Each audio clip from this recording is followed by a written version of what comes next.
Okay, now we are recording. Hello, Amy. Thank you so much for coming on. Hello, Shelby. How are you today? I'm good. How are I'm you? doing really well. Thank you for asking. How's weather by you?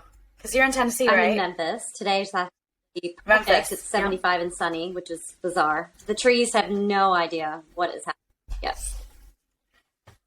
I can tell that. Well, I mean, this time of the year, it's nuts up here. But at the same time, it's driving my sinuses crazy because it's like 50, and then it's 30, and then it's 40. Yes. The same is that Memphis is bipolar because it could literally have an ice storm last week, and then it's 75 today. So it's literally no different than the West. Yes. Oh my goodness. Well, thank you for making time to come on because we've been trying to do this for a while. We have. Life has kind of gotten in the way a little bit, but for me, slowing down slightly. So that's good. That is good. Yeah, me too. I had some things come up and they didn't come to fruition. And so now I'm like, okay, well, plan like next steps. And when I was reflecting on it, even though I was sad, my family reminded me that I can at least take a moment to breathe, which I don't really do. But yeah, I'm like, okay, well, maybe I'll just I don't know, do stuff I don't normally do, like watch movies or play games. And because, it's always go, go, go. It is hard to switch gears, for sure. Especially used to that pace. But yes. Just to relish in the calm for a minute is okay too. And so that's been my motto. Everyone's so busy. Used to me being so busy. What are you doing in 2023? And nothing. I'm just kind of getting into it. It's almost like thrilling though, because you get the opportunity to choose what that looks like rather than life choosing it for you, which is probably both empowering and scary. At least that would be for me. Yes, but you do get it. Yeah, I like that feeling for a minute of just not having to make a decision in an urgent situation. So just be calm for a second. Yeah. Okay. Let's go all the way back to when you first heard about Huntington's. Was this prior to you being married to your husband? Well, I met him in 1995, and his dad had just passed away from that Huntington. And I didn't have any idea what that was. It wasn't typical to look anything up on the internet, so we just kind of brushed that off and didn't really think that much more about it. Now, did his dad because the test was 93, so did they just go off of symptoms for his dad, or did he finally get tested right before he passed away? They basically just went off symptoms. His grandma, Jody's grandma, also had it, and they had no idea what she had. Absolutely. He just was Jody's dad. It was just a lot of horrible, irrational, bad behavior. And we're just trying to figure it out. I mean, really didn't have a name for it at all. So truly, the amount of medical breakthroughs in the past since 1995 has been amazing. Just all the things that have come into fruition. So. Yeah, not only do we have a genetic test now, but we have the genetic testing process. And if you go to I've learned some people, unfortunately, don't get this treatment, but if you go to certain facilities that are properly equipped or trained on how to do genetic testing for Huntington specifically, it's probably quite a whirlwind to see how that's come full circle between having a test, not knowing how to, administer it or get it, and now, people like me are getting it pre-symptomatic. Yeah. Oh, yeah. My daughter, she's 22, and her personality is a lot like mine, and we just feel like knowledge is power, and if we have knowledge, then we can do something about that. And so she got tested when she was 21, and it was a pretty amazing experience. She tested negative, so I can look at that a little differently, obviously, but we traveled all the way to Vanderbilt, and she met with a genetic counselor. Okay. She did it anonymously. She had to pick a name that they tested her so that it doesn't ever go on her insurance record. So she picked Olivia Benson from SVU. I immediately was like, oh, I know Miss Benson. That's so funny. I wish I would have done something like that. I guess at that point, like, I was just so, I don't know, I was just kind of like going through the motions because I started it immediately after my dad and my sister did. So I really wasn't sure what to expect. I was just like, sure, I'm here. Like, I want to get tested. But that kind of would have been fun. Yeah. Well, we were just concerned about insurance. I wanted to make sure that both kids had life insurance. And right. That's kind of difficult to get. So they have a permanent policy. We just started that when they were in their teens. And you can't get long-term insurance as a kid or as a teenager. Yeah. So we were just trying to take all the precautions we could. So. Yeah, which is so hard because I remember having that conversation because my testing process went from 19 to 20 because of the way that I had that gap in between when I was in college. And I remember people asking me, did you get insurance? Were you worried about that? And I was like, well, I was 19 going on 20, so I didn't really even have like a job. I was just finishing college. And second, I also feel like someone that young getting life insurance might be a little like alarming. They'd be like, what's going on here? Like, why is a 19-year-old asking for life insurance? Red flag. Yeah. But those are things that you have to take into consideration before you go into the testing room. Luckily our financial advisor was a family friend. He had seen everything happening. So he really did his research and found the kids each a policy that didn't raise a red flag, and we were able to. Right. Oh my gosh.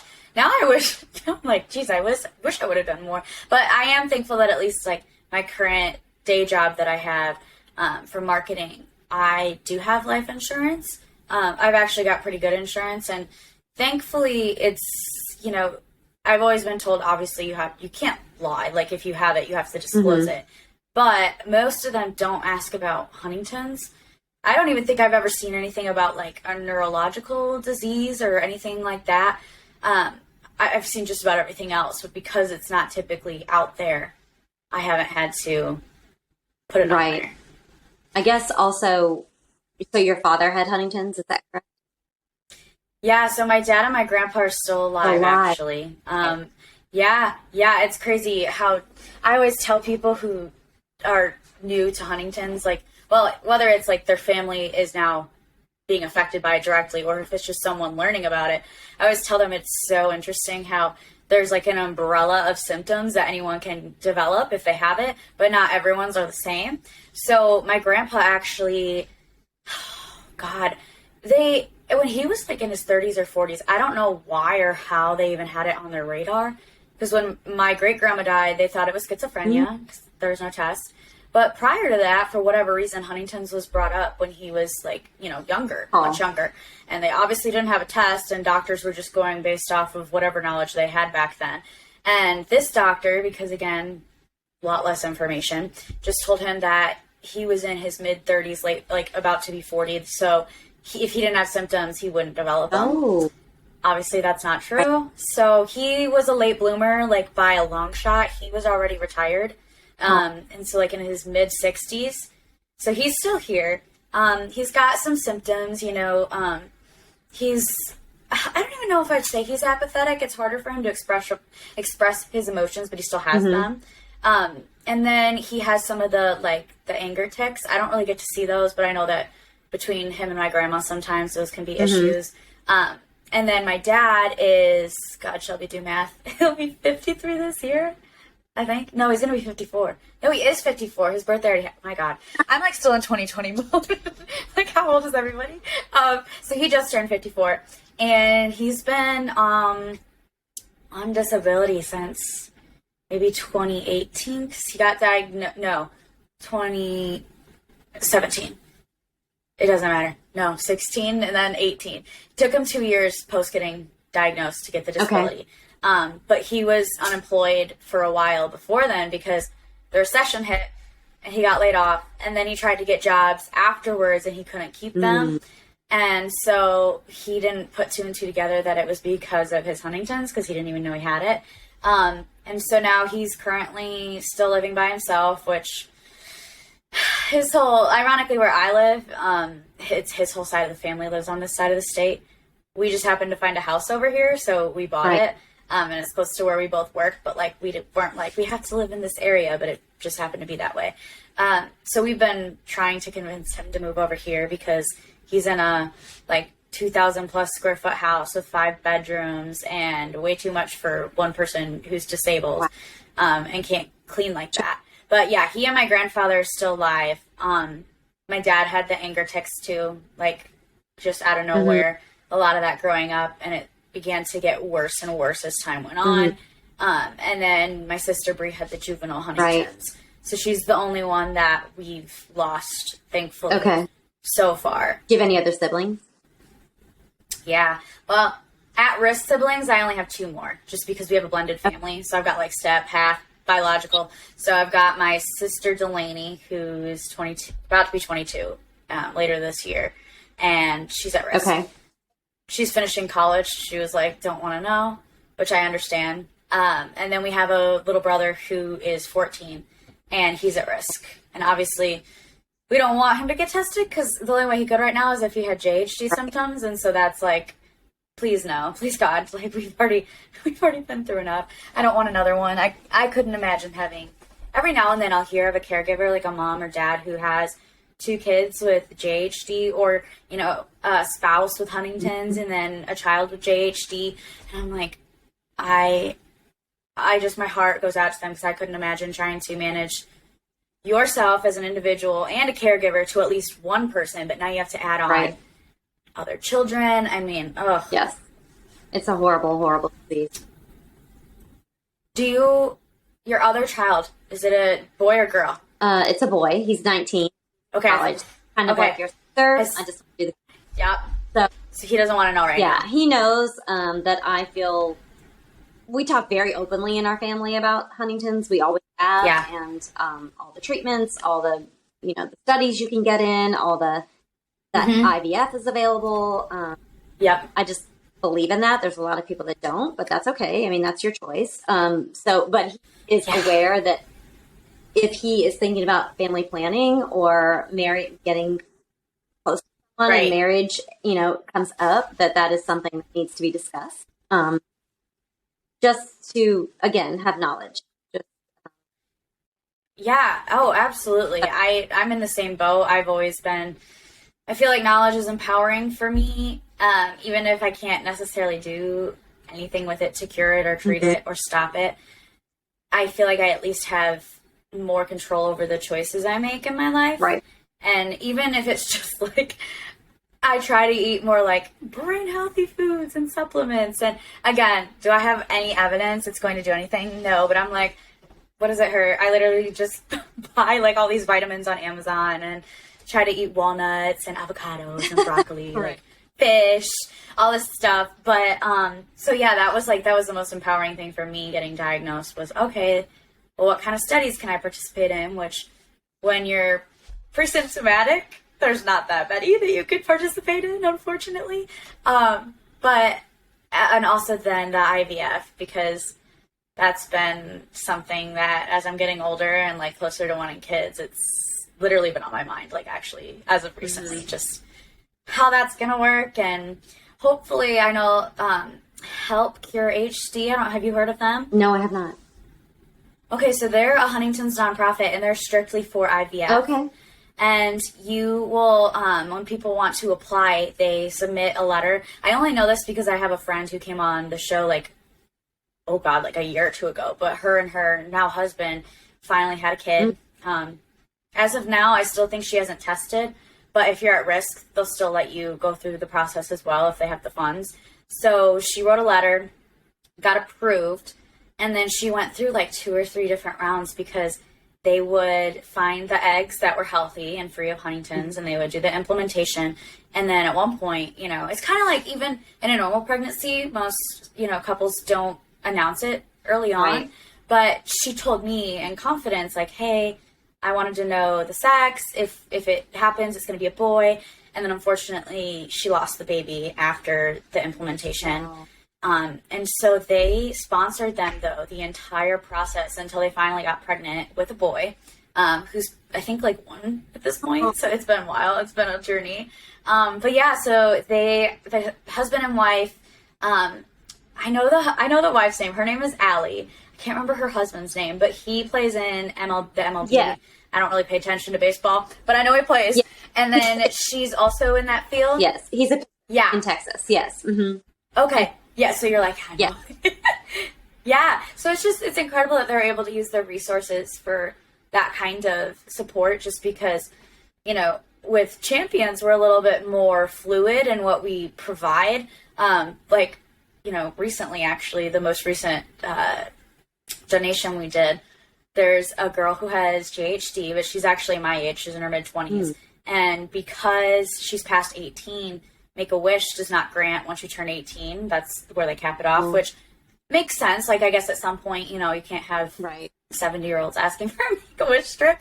But, you know, so her mom put out a post asking if anyone had any resources so that she could take her daughter somewhere, just do something with her. And so someone tagged us in it because she's one of our social media ambassadors. So, like, they kind of, like, scour the internet to promote things and find things. So I messaged the mom and got all their information. And I'm like, well, what is she like? Like, what is she capable to do right now? And she told us, you know, she can't fly or anything like that. Like, she's pretty wheelchair and bed bound. But we could drive somewhere close and, like, you know, I even thought about just, like, going to a movie and doing her hair and nails or something like that. And so I was like, okay, well, what? She goes, she likes music. I was like, what kind of music? She goes, oh, country. Carrie Underwood and Luke Bryan are her favorites, but she literally loves any type of country music. I was like, okay. So ironically, I just saw Carrie Underwood this past weekend for the third time. And I had these tickets, like, about a month ago. But I typed in country music around Portland, Oregon. And the first person that pops up is Carrie Underwood. Wow. So I emailed her, or I Facebook messaged her, and I was like, hey, how would you guys feel about going to Carrie Underwood? I looked, there's handicap seats, so, like, we'll pay for it.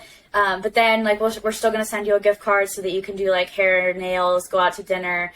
And she was like, oh my gosh, yeah. So we gave them this whole, like, little package, and she told her daughter and posted a video this weekend.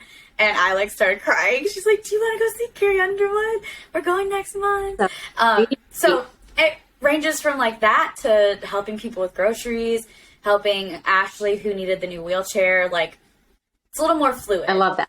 But it's those types of stories that just, like, as soon as I told the board, I was like, I know this is a little bit out of our element, but we also were trying to find a way to use the Brave Brianna book funds from the book that I published.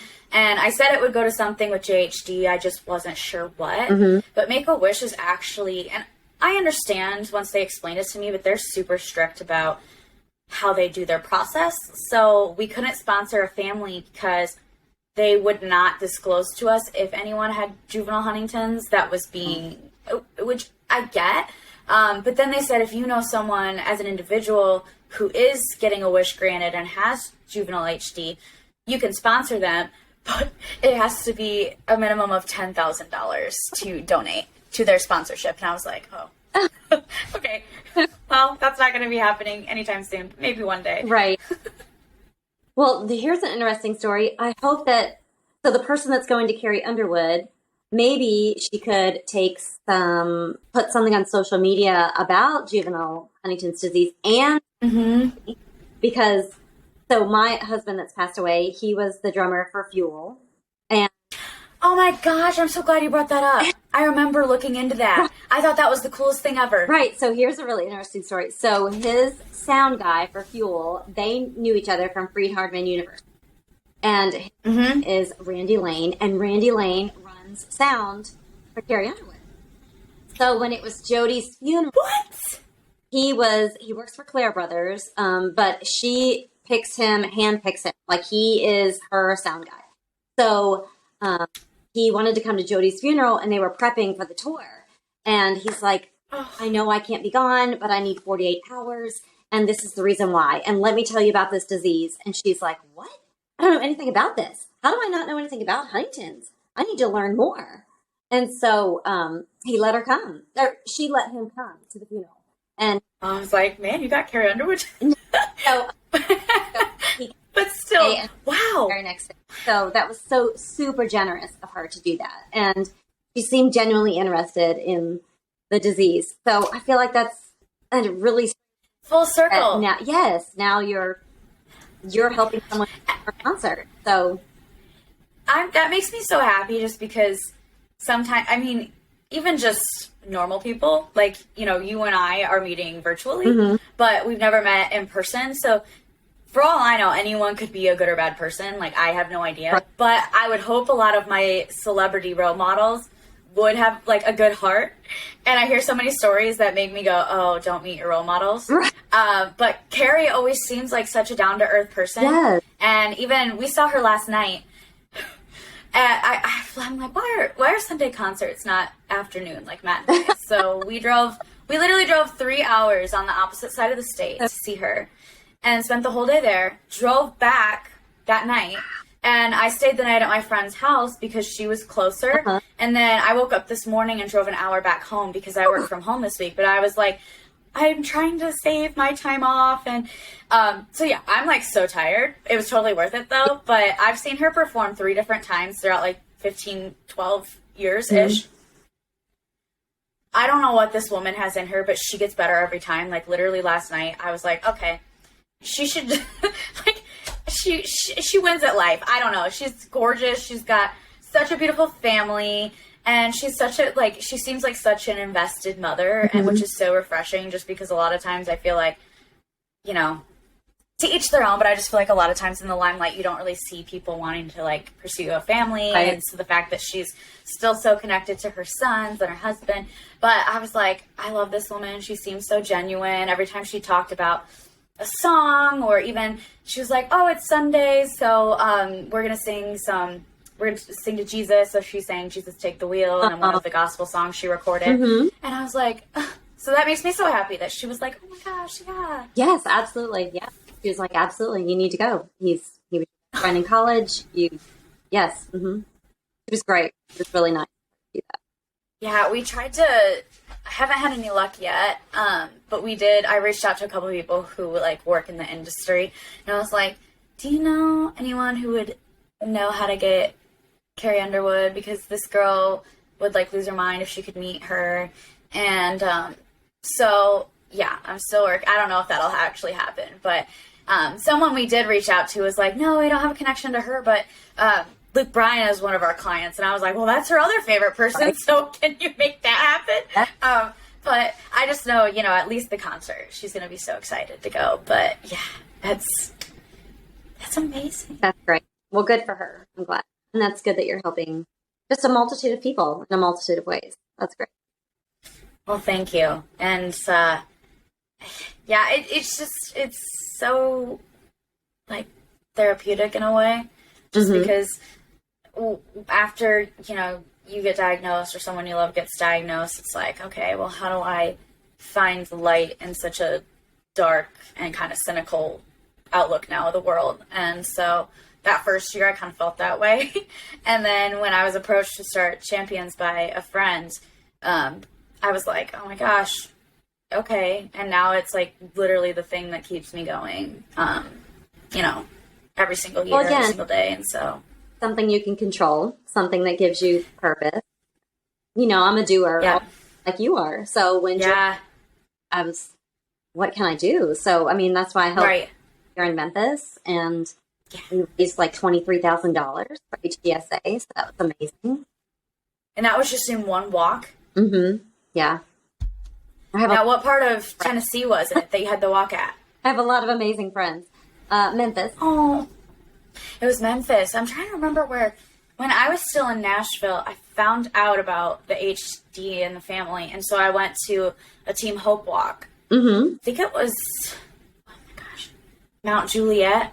It could be. That's near. Yeah. I was like, I remember it being Mount something.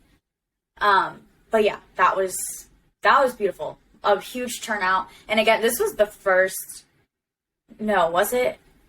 Yeah, this was the first HD event I had done because I moved back into my dorm room my sophomore year.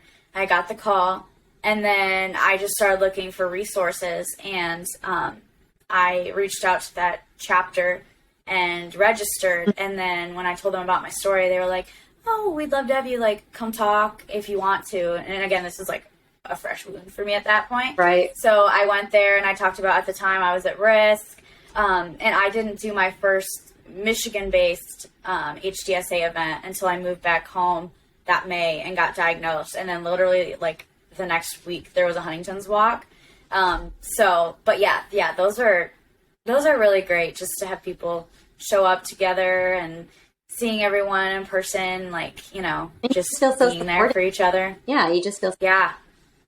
The thing we're struggling here with in Memphis is continuing our support group. We're really having a tough time to get people to turn out for that, we schedule it. I'm a co-leader of that with another person who had lost his wife, and I just schedule them once a month, but it's really difficult to get people to participate. So that's kind of where we're. Is yours, is it hybrid? Is it in person? Yes. Mm-hmm. And we have homes. So, you know, it is a little challenging. We try to get our homes ready or have something to eat or drink, and then maybe the person will show up. So it's a little disappointing. Oh. I think, COVID really, that was the one bad, well, there were lots of bad things. There were actually positives that came out of it, you know, but there were a lot of negatives, and that's one of them, just because we had some support groups that I would go to in person, and then they started offering them virtually during COVID, and now they do, though at least the one I'm specifically thinking of, they do a hybrid model. But what's challenging for me is, and granted, my schedule is just ridiculous because I'm busy during the weeks, and then the weekends I'm typically like traveling or singing, so I don't ever tell people to like try and get my schedule to fit with anything. I'm like, I will try to come to something if it works, but the night that they do it during the week is just, it's hard. It's an hour away. And I have therapy typically that night, but I would literally have to like drive immediately when work got over, an hour away, and then it's a 2-hour session, which, you know, the couple times that I was able to go, it was great. But it's getting over at like 8:30 at night, and then it's an hour drive back, and then you're looking at like 9:30, 10 o'clock. And so I'm like, oh my gosh. But when I used to go, it was the same kind of thing. Like they'd have munchies and like beverages that you could have, and then we'd all sit in a circle and just go around the room. And we would start off by saying something like good and positive, or good and bad, that was going on. It didn't necessarily have to be H2 related, but it could. And then at the end of the night, she would always have us go around again and say something that we were hopeful about. Just because she was like, you know, we talk a lot about dark things in here, so by the time we're done, I want it to end on a positive note. Even if that's not the way you're feeling. Her name's Kathleen Delp. She's a genetic counselor in Michigan. Okay. So she's actually not like technically affiliated. I don't even know if she does it as an HDSA affiliated one. She has like HDSA information when she does it. And sometimes she'll post like webinars, or when they have in-person conferences or the convention, she'll post like stuff to watch with the group. But she's just been doing the genetic counseling for so long. So she started doing the support group far beyond when I started joining. But yeah, it does make me sad, because I can imagine that probably a lot of them are struggling now to get people to come in person. Yeah. What about, I would love to hear more about Jody's experience with music and, you know, what his life was like prior to his Huntington's. Oh my gosh, he was such a character. He was just vibrant, a huge personality. He grew up on a farm, and his dad, they lost everything due to Huntington's, and so he kind of got to go to church, or got to go to college through church. They sponsored that for him, so he got freed, and he kind of pioneered this band at Freed Hardeman called Phoenix, and they would travel around to different parts of Tennessee and try to recruit kids to come to Freed. So that's how he met a lot of the band members for Fuel. And so they were called Reel to Reel originally, and did a bunch of cover songs and would incorporate some of their originals within the set lists, and eventually got a following and decided that they were going to move to Pennsylvania, and that's where I'm from. So that so that they could have a different access to different venues. New York City, Jersey, and Baltimore, and Philadelphia. A smaller area. So that's how I met him. We met at a club. I was a groupie. I love that. That's so cute. Yeah. Were you there for him? Or like the band, I guess I should say. Band, yeah. Okay. Yeah. Yeah. Because I didn't know if maybe it just happened to be that there was multiple bands playing that night, or if it was just theirs, or like how you ended up being there. Well, and then coming across him, but. So that's when the Marriott circuit used to have house bands. Okay. Time, sweet thing. So the hotel had a house band, and so they would actually they had a contract with Marriott that they would work at a hotel for 6 weeks, and then they 3 weeks off, travel to the next Marriott, be the house band for 6 weeks. So they lived in the hotel. So oh my gosh, money. I mean, so it was great. And they just did that circuit for a while until they ended up getting a record deal, and they just blew up. So yeah. Oh my gosh. Mm-hmm. So you got to be with them, and well, Jody specifically, before they blew up as a band. Yes. Mm-hmm. I was there for the whole oh my gosh. Yes. So then he left Fuel, and his brother lived in Memphis. So he came down here to open a business with his brother, and then I followed him down. And then he was okay. That was going to be my next question: was how did you guys end up in Memphis? Yes. And then he was in another band. He got out of that business and was in another band called Breaking Point, and they also had a record deal, which is unheard of that you would have 2 record deals in your lifetime, but he did. And what a good track record. They wrote the theme song for Rob Van Dam. He's a wrestler, the WWE wrestler. So when he they all get their entrance. Yeah. The entrance. They wrote the entrance song for that. So that's what. Oh my gosh. Mm-hmm. Hey, listen. I mean, I don't know what kind of royalty check that they got from that, but I know that type of stuff typically is a pretty penny. Like even just jingles and commercials or theme songs for TV shows, because those get played over and over and over. Yes. Well, just when did he songwriters make a larger? Oh yeah, yeah. Oh, that's why it's smart to, if you can, be a songwriter on top of a musician or an artist. I mean, granted, streaming has made it a little bit harder. Like, there's so many pros and cons because you can access music more easily. Yeah. Easier. God, easier. You can tell I'm running on no sleep today. You can access music easier, but then at the same time, it's like so many people are putting it out there. It's also hard to get, discovered. You get paid literally not even a penny for every stream. It's like a tenth of a penny or something ridiculous. Yeah.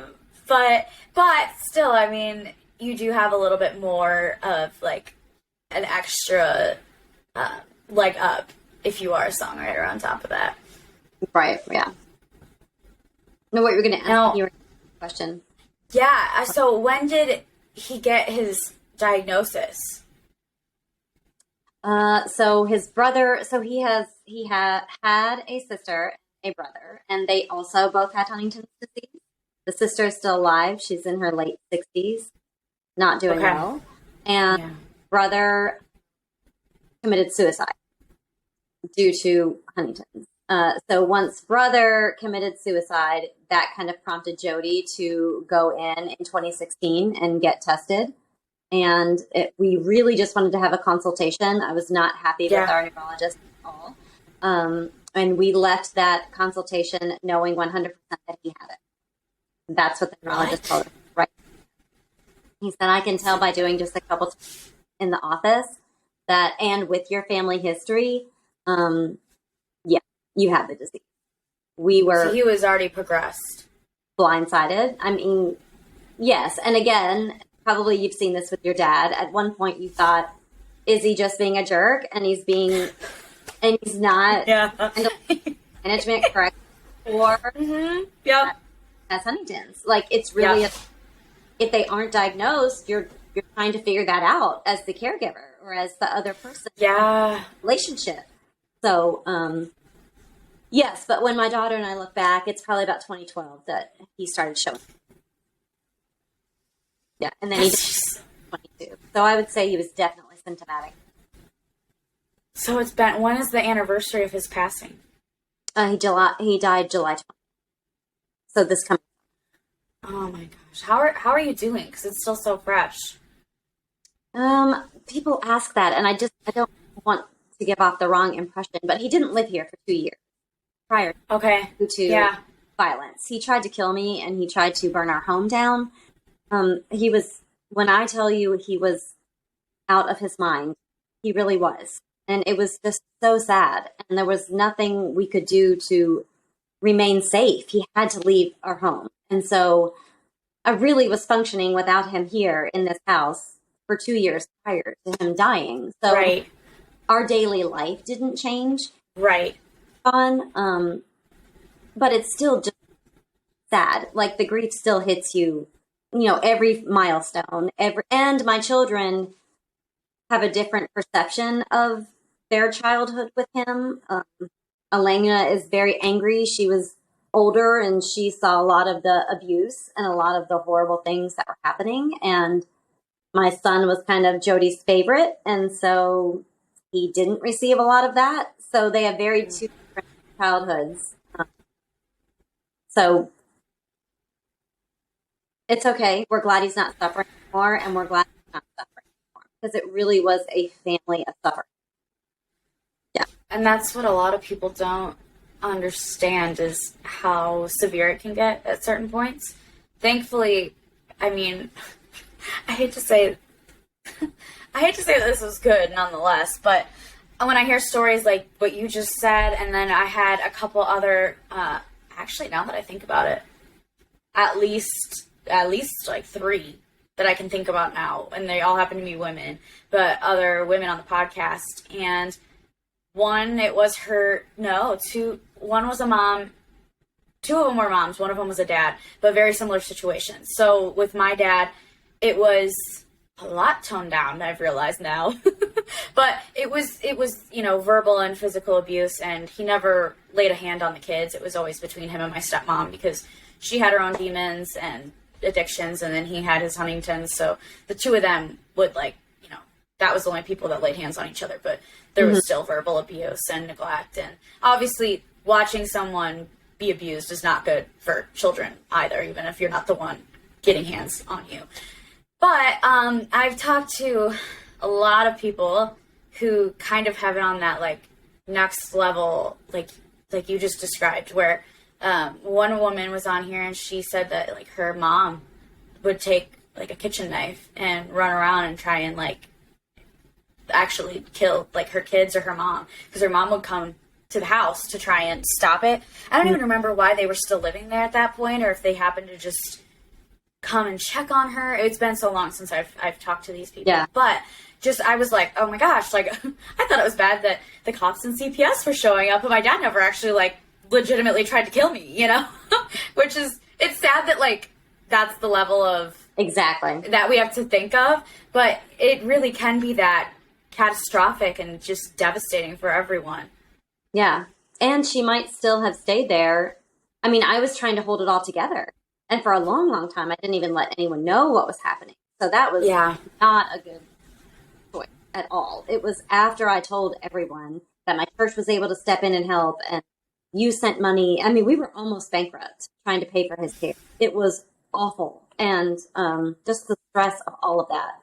But had I not told anyone, I don't even know if I would be here, because I needed that support. I needed other people to be involved and save me and save my kids. So yeah, it was horrible. Verbal abuse, physical, just awful.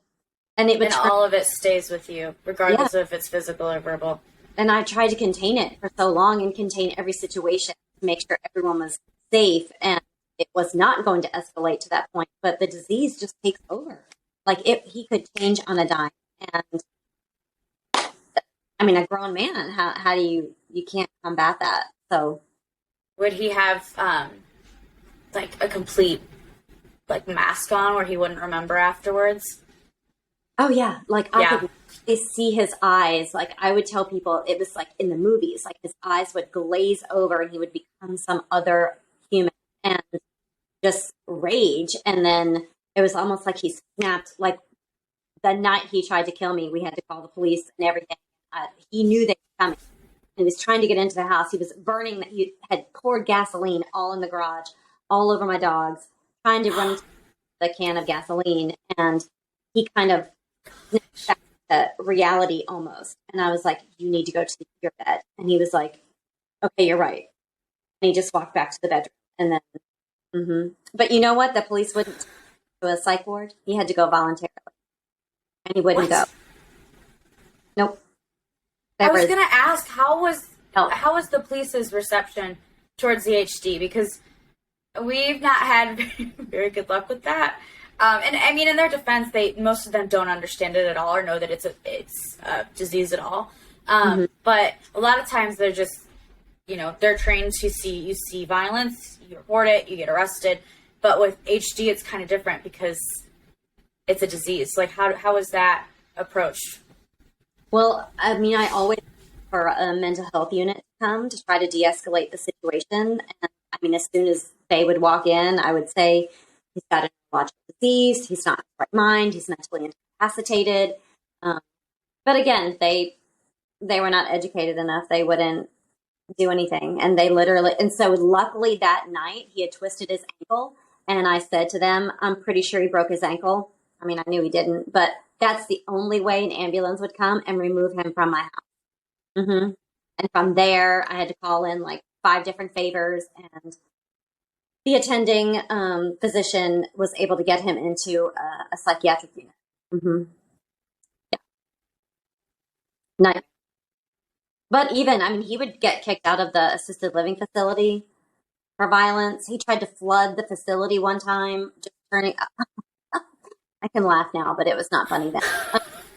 Because I'm like thinking, are they going to take him back? Are they not going to take him back? I mean, it's a matter of caregivers. What happens then? What do we do now if all these facilities are saying he's too violent, he can't come back, or he's combative, or he's hurting other patients, or it's a huge dilemma. Yeah. Well, because on top of just the psychological distress and damage from the situation, there's the financial one. And I mean, I've heard people who have talked, and thankfully I've never been in this situation yet, but they will get either just into a general facilitated nursing home, or I've heard there's some that are Huntington specific, but they're like far and few in between, and there's only a few of them, like nationwide. So that's really just depressing. But a lot of them say the same thing. It's like, unless if they're in a Huntington specific one, which really are not, they're a rarity, then it's the same thing. And even if they did know, I mean, I really don't know how do you de-escalate Huntington's? It's like did he have any meds that he would take? Like, did they even help at all? Yes, and every time he would have an episode. So he was in an Alzheimer's dementia unit and facility, so they were better equipped than just home or assisted living. But again, they would have to send him out if he would be combative or trying to hurt other people. And the reasoning always was for a medication adjustment. That's how they would code it to get him to leave. So, and he would go to a psych ward, and then he would be there for a 14-day stay, and they would adjust his meds, and he would be sent back, and he would be fine for a couple weeks, and then you just never knew what was going to set him off. How old was he when this first started occurring? Oh, well, he was violent. I mean, he lived here quite a while while he was inappropriate, for sure. So if he was 56 when he died, and so he got removed when he was 54, so I would say at least in the 50s, late 40s. That had to be hard, though, just because your situation that you knew about Huntington's when you two started dating, and then to see him be his normal self for that period of time, and then to watch him get diagnosed and decline, that had to be even more challenging, just because, I mean, I don't think my mom would have stayed with my dad anyway, just because there were a lot of compatibility issues in the long term. But, it's just a different thought process. Like, had my mom known the whole time that they were together, like, would she have seen kind of this, like, switch, Mm-hmm. But well, it's gradual. So, and again, yeah, actual testing, you're thinking, are you just being complete? Or are you? yep. Yeah. So, yeah. And I mean, I just would remember telling him, we're going to write a different story than your parents. Like, this is going to end differently. We've got a lot of things in place. We've got a huge support system. We've set up a trust for the money. We've set up the will and the insurance. And I mean, we were super proactive about putting everything in place. And it's still, I just say Huntington still won. I mean, there was just I tried everything in my power to write a different story, make it a safer space, let him live here until he died. It just didn't work out that way. And that was hard. That was hard for me. Oh, yeah. Doer and the control freak. And I knew the story that I wanted to write, and it was not playing out that way. So that was hard to just. Oh, I get that. And yeah, say, okay, you know what? You're right. We need to go down a different path because this is not working. What was his parents' situation like? So his dad died when he was 25. Okay. She divorced him for financial reasons to save herself. Same situation. They just start making bad choices and bad financial decisions. They think they're making the right choice, but they're really not. And then she had passed away a couple years prior to him being diagnosed, so she didn't even know. Oh my gosh. He passed away in 2014, and then the brother committed suicide in 2016, January, and then Jody got tested in February. What a terrible time frame. Yes. All of that back to back. It was a nightmare. And that was really, I think that was the catalyst of that triggered a lot. Yeah. I mean, he could not process Jim passing away and his mom passing away and then being diagnosed with that. He really could not process that and handle it well. No, and there's so many times, and I've even heard, doctors and specialists talk about the mental component to all of this and the fact that, the more distress that you put yourself, even just a regular healthy person, obviously, distress and anxiety can do a lot to a healthy person.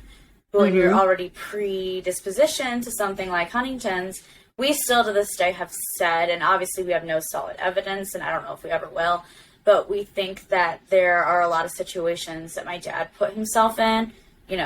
Now, will I ever know if he was already experiencing things at that point? And I won't know. That's just going to be a gray area for the rest of my life. But we always are like, did these situations catapult like his symptoms to be 10 times worse?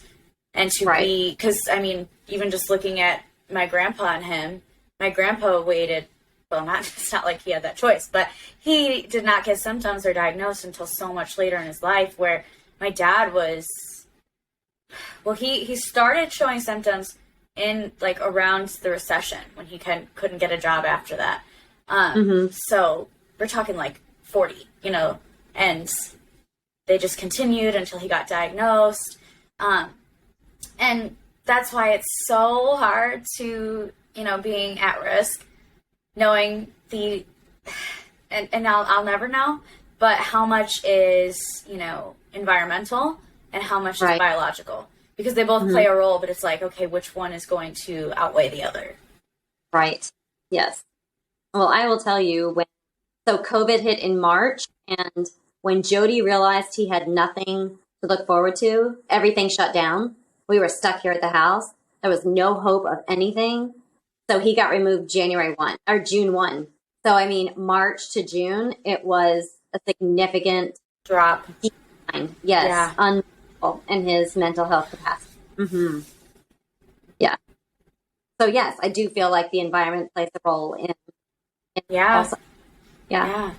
Now, how do you, I know this is always a big question because I get asked this a lot of the time too, and I technically have never been like a true caregiver. Like I've had my dad and, had my sister, but I would just play a role when I was around, but I was never like full-time there day to day.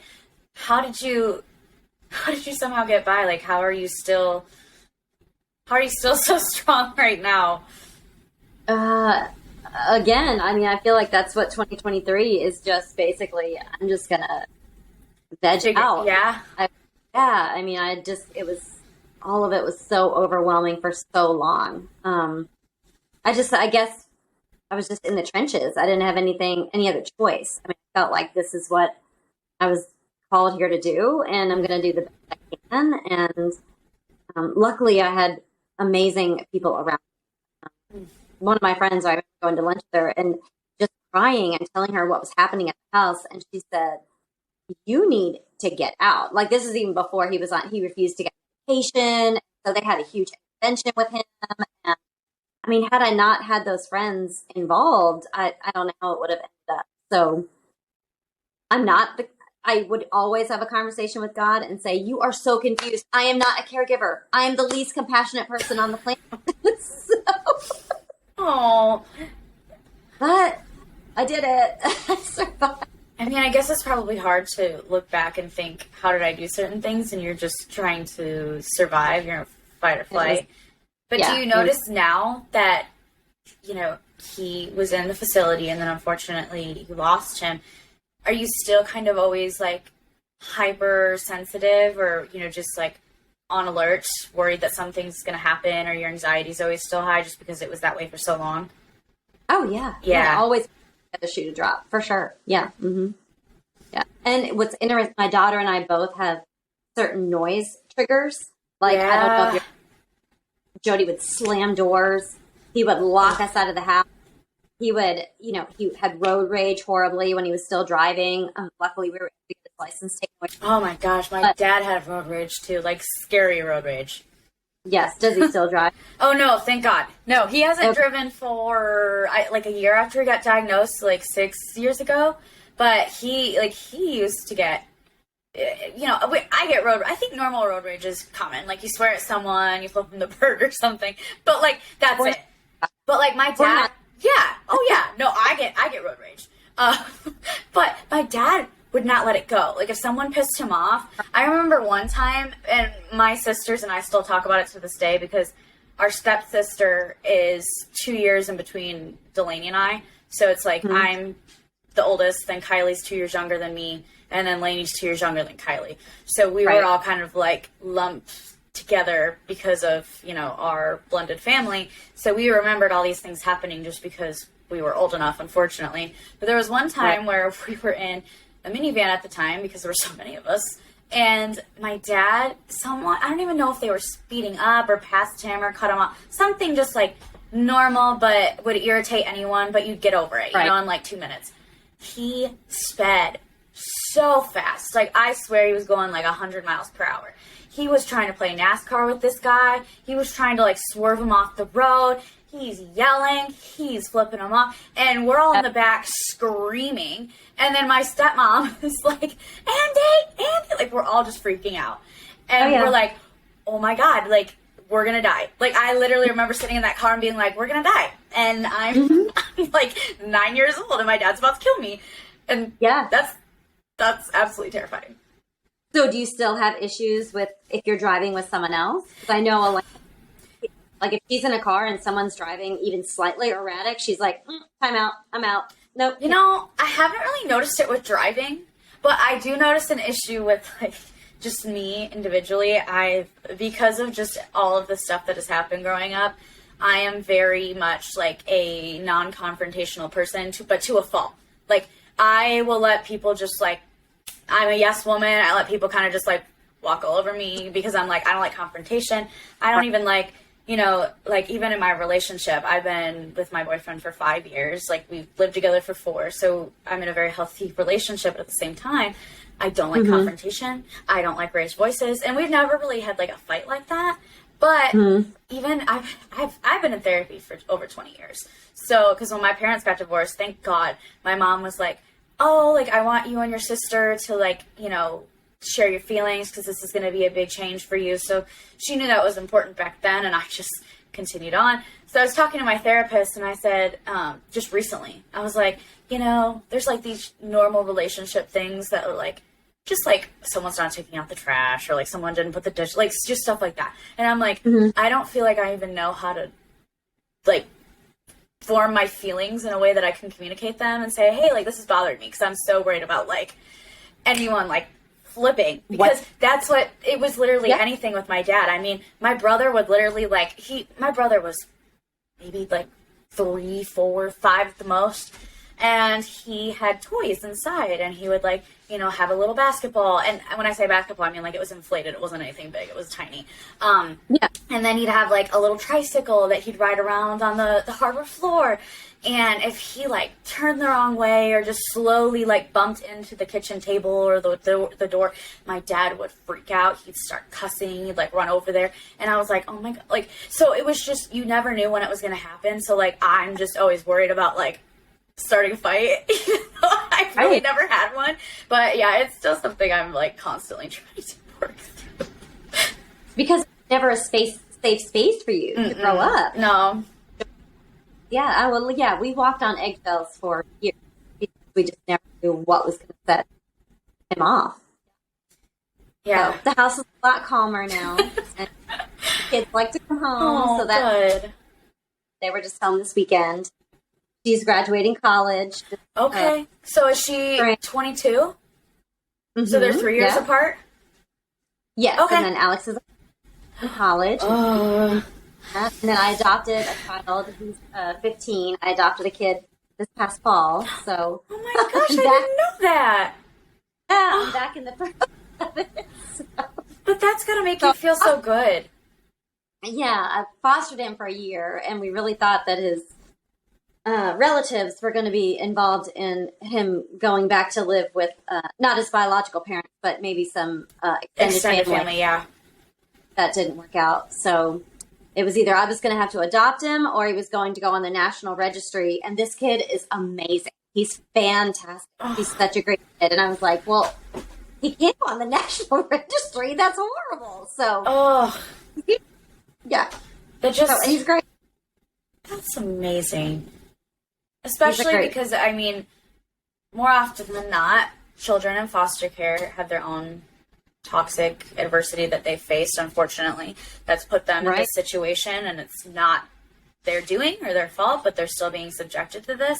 So I just think it's amazing that despite everything that you went through, you're still wanting to pay it forward because, you know, you and your son and daughter already know what it's like to be in a just crazy environment, and now you're able to use that to help someone else who is in something probably not the same but similar. And it was pretty horrible. Yeah, his experience was pretty horrible, but I feel like you just said, that makes us relate to him better, us verbalize that better, had we not gone through anything like that. And so he had conversations of, or how are you feeling about that, or I don't know. It's worked out really great. Knock on wood. So he's 15, typical 15-year-old boy. So right now, whatever I say, he's the exact opposite. And I'm like, yeah. Yeah, my brother, my only brother.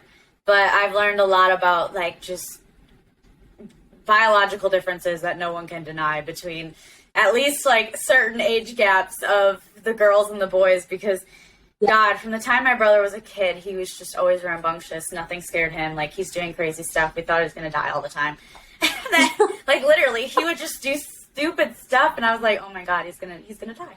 But then, recently, in January, he tries to keep himself, he's pretty, like, active. And when I say that, I mean, like, yeah, physically, like, doing sports and stuff, but just in school and with his friends, which makes me so happy because he and Brianna were like Delaney and I, where they're the only like fully biological siblings. So because of that, they were together 100% of the time. The only time I ever use those terms is just like explain either like who's at risk or like who lived with who. But Lainey and I were never apart until I went to college. And it was the same thing with Bree and Brady because their mom and dad were still together. So he and Bree just became like inseparable. And it was so cute because they had a 2-year age gap, but obviously because of her decline, he would go into her room and like tuck her in and read her story and like kiss her head. He was he still is, but like to Brie, he was just such a sweetheart. So when we lost her, and this is also when schools are shut down, like they're fully virtual. And he has ADHD. He probably has got a lot of trauma that I don't know if he's in counseling or anything like that. But school was truly like a healthy escape for him. Like, he loves seeing his... I can't believe it, because I feel like a lot of teenage boys are like, ew, school. But he's like, I love my teachers. I love class. I love my friends. I love my sports. But this kid went snowboarding last month and tore his spleen. And, had to call the ambulance for my brother, which my brother literally is, like, the most... I don't know. He endures a lot of stuff before an ambulance or anything would be called. But they had to call an ambulance. He was in their emergency room. By the time he got out, or by the time I was going to come see him, like, within 24 to 48 hours, because the first 24 hours, he was just, like, in the ER for, like, 12 hours, and they finally admitted him, and I was working. But by the time I was going there, he had been released and sent home. But I guess they have, like, a 5-point scale for how bad something is, as far as, like, what he had done to his spleen. So he was a 3 out of 5, and anything above 3, you have to have surgery. Like, they have to operate on you. Yeah. So I was like, so just stuff like that. I'm like, yeah, none of us girls did anything, anything remotely close to that. That's foreshadowing the rest of his life. Yeah, he's gonna give me heart attacks. He just turned 14 in December. Okay, yeah. Wait till he gets his license.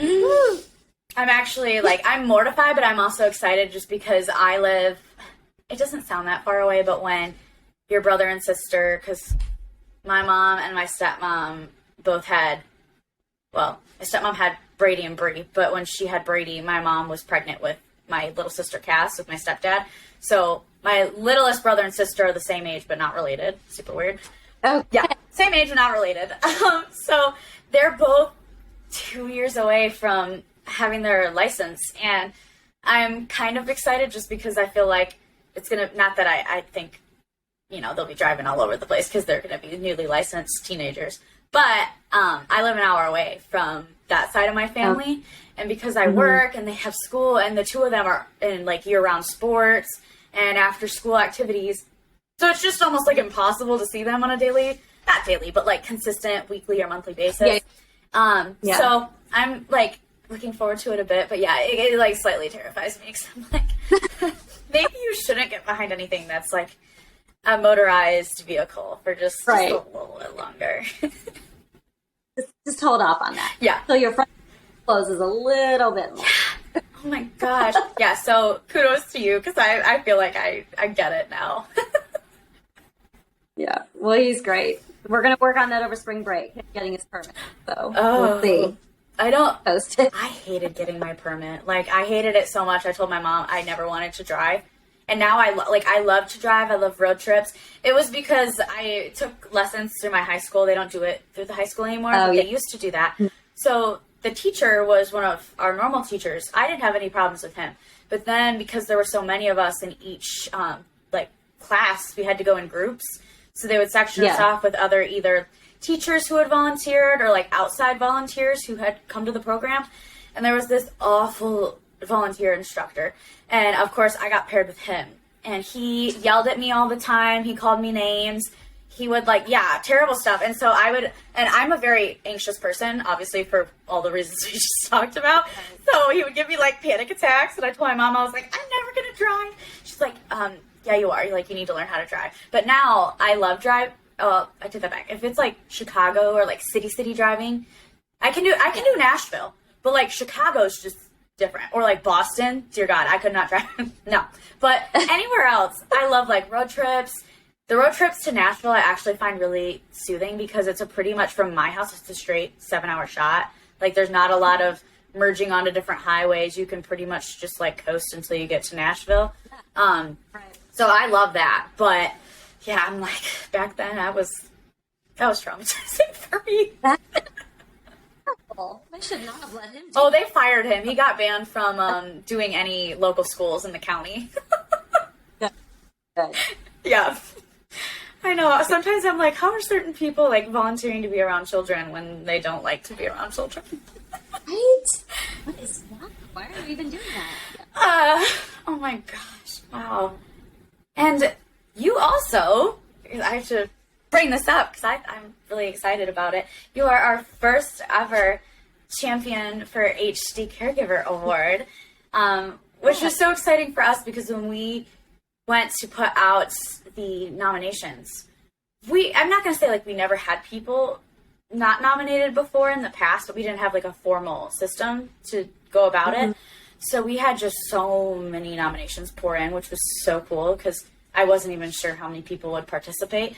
But so many. So we were like, I love the Champion Award, but I was like, we need to start having more because even I know the one time I went to the HCSA convention, literally in 2019, before 2020, they had like 5, different awards. They've got like the Woody Guthrie Award and the NYA Award. And so I was like, yeah, we need more awards so that we can give more people an opportunity to be seen and heard.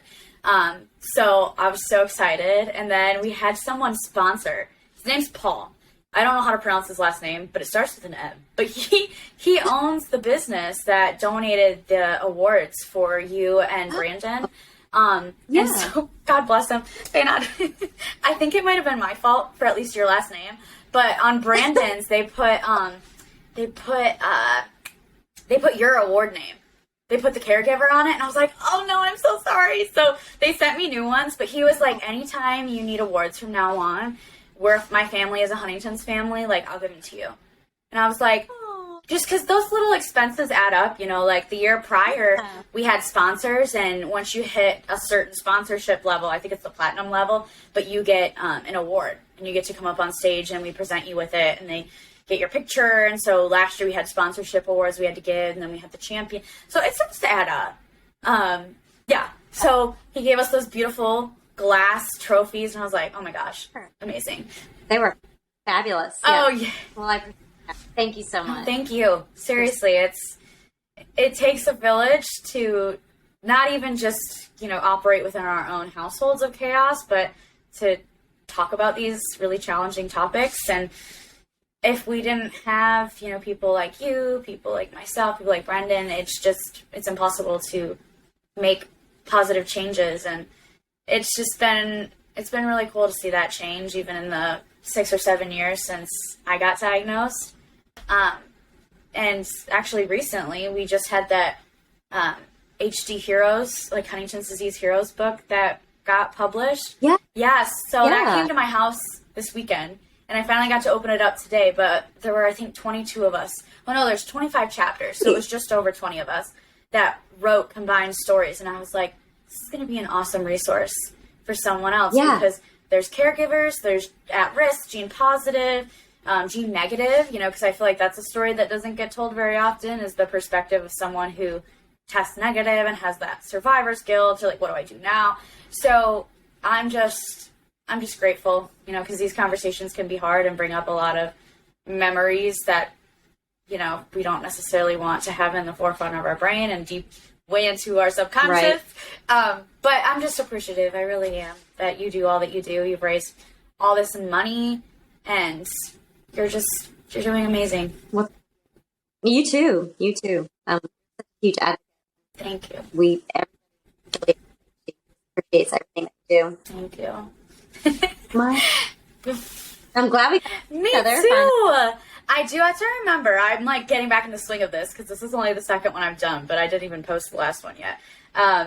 But what would be your biggest piece of advice for anyone listening who is affected by Huntington's? I know it's a big one. Again, just you have to let other people know so they can help you. You can't do it by yourself. You have to. There will come a time where you just have to give up and let other people take over. Again, try to get all your business things in place, all your insurances, all your trusts, all your wills, all of those things before the person really becomes incapacitated. But other than that, try to find a support group, find a church, find a family. People have got to step up to help other people. Caregivers feel so lonely and so left out. Yes. And unless you're in it, you really can't relate to it. I mean, people try, but yeah, and it's okay to let others. Oh yeah, yes. Thank you so much, Amy, for sharing your story, coming on. I'm so glad that we finally got to formally chat online. I know.